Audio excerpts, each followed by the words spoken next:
The name in all three is how to screenshot. How can we take a screenshot? This is the third method I told you about. On the first day, I explained the definitions to you, and I showed you 3 definitions. I said that we will read 3 examples from myself. One of the definitions was about the snipping tool, which I told you we could use to take screenshots in Windows 7.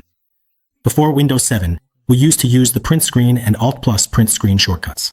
I explained which ones to you. In Windows 10 and 11, we said we used something called Snip and Sketch, which I covered with you in the second video, showing how we could take screenshots with it. And we also mentioned that in Windows 10 and 11, there's another tool called Step Recorder. In the definition of Step Recorder, it is written here that Step Recorder is a feature in Windows that is used for taking screenshots or step-by-step pictures. In fact, it takes screenshots as well, just like the previous programs we discussed, but it has a lot more features.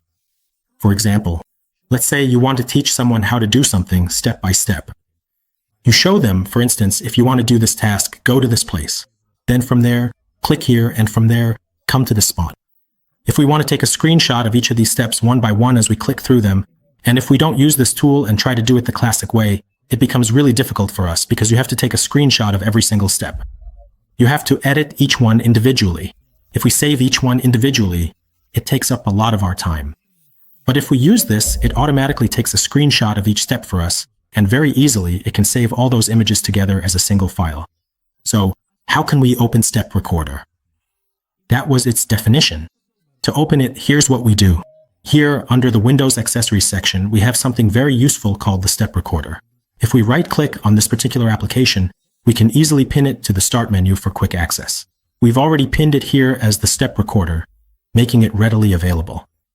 Or we can just go to search, and as soon as we type ST, it brings up something called Step Recorder for us. So we said Step Recorder is just like Snipping Tool and Snip and Sketch. What does it do in the end? Take screenshots. The difference is that this one records each step for you and me, and actually keeps a record. But with every step we take, meaning every time we click, it tries to take a screenshot. So it makes our work easier and easier. There's nothing special inside the program. Up here, we have the control box. It has close and maximize buttons, a title bar, and this is a toolbar with only 4 commands, which gives us information in its help section. If we want, we can use its information section, about Step Recorder, which version of Step Recorder it is. There's information here, and here it also opens its general settings for us. So, as we said, inside Screen Recorder, we have a section called the control box. This part here is called the title bar. We refer to this part as the toolbar. In the toolbar, we have 4 commands. If we click Start, the recording will begin. Each step is recorded or a screenshot is taken one by one. Stop recording is used after we've finished our steps and don't want any more screenshots taken. Then we click Stop. With Add a Comment, we can add some extra information. Basically, it works like copy. In the Help section, it opens General Help here, and in the About section, it gives information about the program again. There's also a small settings option here. Before the first screenshot, we come here.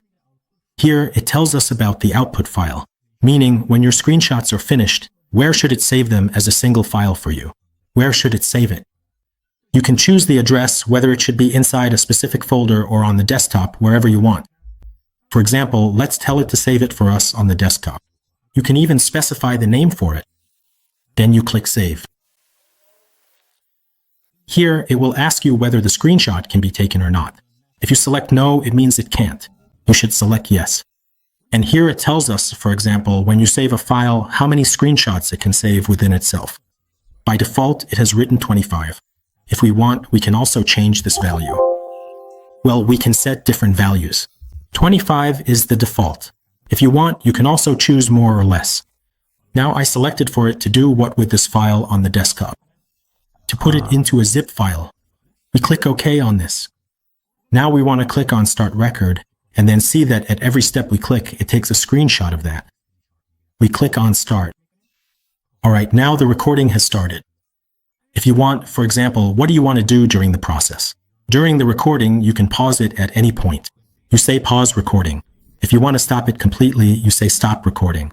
In the Add Comments section, you can also write a comment wherever you want, just like this.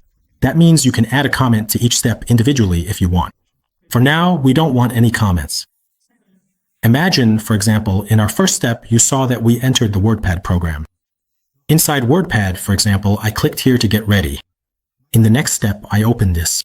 For example, paragraph. In the next step, for instance, I clicked OK on this.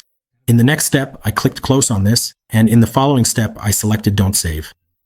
See, we went through several steps, and we wanted, for example, to take a screenshot every time we click. It worked just like that, and now we tell it to stop. Now imagine, when you say stop, where did the file go? A folder named Assad was created directly on the desktop.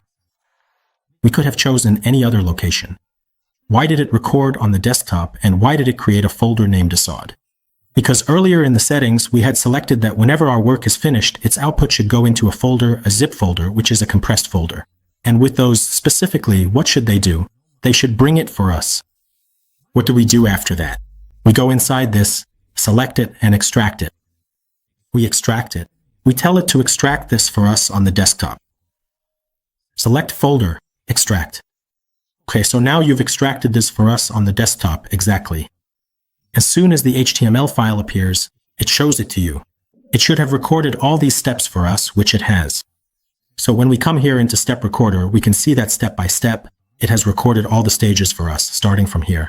The first step, on this date and at this time, we right-clicked here. In the second step, we opened the WordPad program.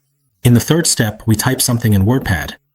In the fourth step, we clicked above the paragraph. We confirmed the fifth step. In the sixth step, we closed. In the next step, after closing, we selected Don't Save, closed, and then right-clicked and refreshed on that page. In short, it recorded every single step we clicked and performed practically. It took a screenshot of every object. These are the same pictures it took here. It shows the date, time, and everything, and even gives you information here about where you clicked next, and at the bottom, in detail, it again shows exactly what was done in step 1. What did you do in step 2? What did you do in step 3? What did you do in step 4? In short, it takes screenshots step by step and explains each one for you. If you want to save these pictures, you can click on the Save button. Just like before when we saved it, in a way that the file we saved at the beginning can be saved again later. And this is its information and help section, which we already read. If you want to start another recording again, we click on New Recording. Well, the procedure for saving doesn't change, whether it's at the beginning or at the end. That procedure we did earlier, first we selected the folder. We saved it at the beginning, that's correct. Or don't select anything at first, and then at the end, when you see it, save it then. This procedure is also correct, whichever one is easier for you. So in the end, you can see that, well, this is also one of the ways to take a screenshot, but this method is better because you also have step-by-step work on this side. Otherwise, you'd have to take a screenshot of each one individually, which takes up a lot of our time. If we want to, you and I can just click on Review, and it will show you the review. But if you click on this one and start the slideshow, it will display these slides for you as a slideshow. That means the slides will automatically move forward on their own, and you don't need to click anything. It will directly display the photos for you as a slideshow. You can click here to pause the slideshow for a few seconds. You can click to bring up the next photo. Or you can click here to exit the slideshow if you don't want to continue. And if you want an additional review of extra information, as we said, it both takes screenshots and writes out the explanations. This section will show you the explanatory part.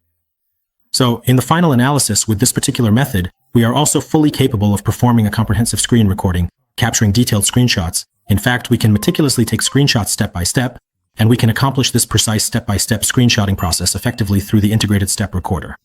And finally, dear friends, I ask that if you found the videos useful, please support us and help the channel grow by liking the videos and subscribing to the channel. Hope to see you in the next sessions, and goodbye.